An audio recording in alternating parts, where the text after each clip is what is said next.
कक्षा 10 विज्ञान का जो है क्वेश्चन है जो 2024 में आ चुका है।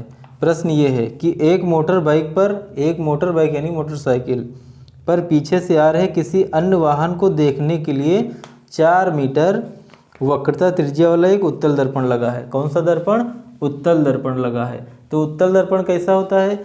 जो उभरा वाला भाग होता है वो परावर्तक का कार्य करता है। उभरा वाला भाग होता है वो जो है परावर्तक का कार्य करता है, और जो धंसा वाला भाग होता है उसके ऊपर पॉलिश लगी होती है। ये विशेषता होती है उत्तल दर्पण की। ठीक, तो और आगे से बताया इसकी वक्रता त्रिज्या कितनी है? 4 मीटर है। फिर आगे बता रहे हैं बाइक से पीछे आ रहे वाहन जिसकी दूरी मोटर बाइक से किसी समय 8 मीटर है, यानी कि जो दूसरी बाइक है या कुछ मोटर है तो उसकी दूरी कितनी है? 8 मीटर है। ठीक, तो गणना करके बताइए कि उसका प्रतिबिंब दर्पण में कितनी दूरी पर और कहाँ बनेगा, यानी प्रतिबिंब की प्रकृति हमें बता देना है इसमें। ये क्वेश्चन 2024 में आया है, यानी कि इसमें वक्रता त्रिज्या 4 मीटर बताया गया है और दर्पण जो है दर्पण से वस्तु की दूरी वो है 8 मीटर दिया गया है।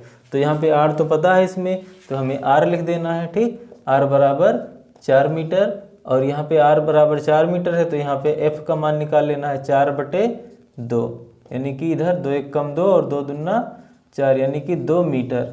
यानी फोकस दूरी, इस दर्पण की फोकस दूरी फिर कितनी रहेगी? 2 मीटर रहेगी। ठीक, और यहाँ पे दर्पण से वस्तु की दूरी वो कितनी है? -8 मीटर।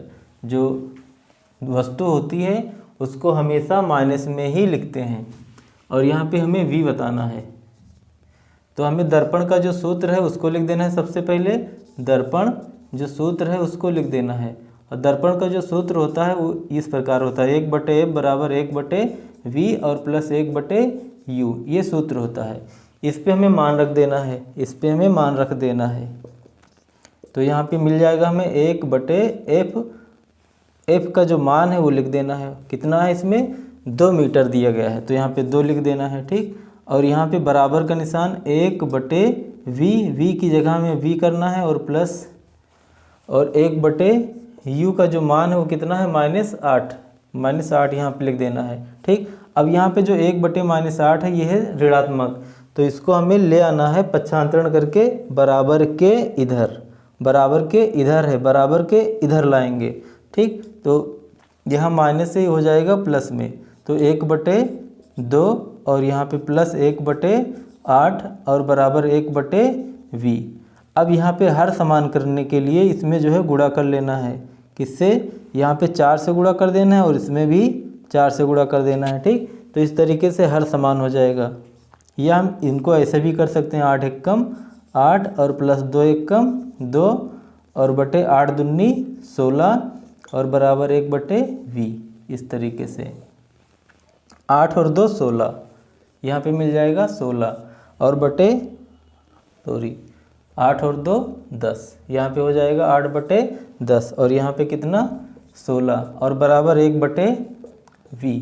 अब यहाँ पे v का गुणा 10 से और 16 का गुणा 1 से, तो यहाँ पे मिल जाएगा 10v, यानी 10v और बराबर 16 1 कम 16 और 10 का पक्षांतरण v के साथ 10 गुणा कर रहा है, v के साथ 10 जो है गुणा कर रहा है और 10 का कर देना है पक्षांतरण, तो ये जाएगा क्या करेगा? भाग करेगा, यानी कि मिल जाएगा हमें v बराबर 16/10। ठीक, अब 10 से जब इनको भाग करेंगे तो यहाँ पे दशमलव यहाँ पे चला जाएगा, तो v बराबर 1.6 मीटर। ठीक, तो यहाँ पे जो प्रतिबिंब है, प्रतिबिंब वो कहाँ पे बनेगा?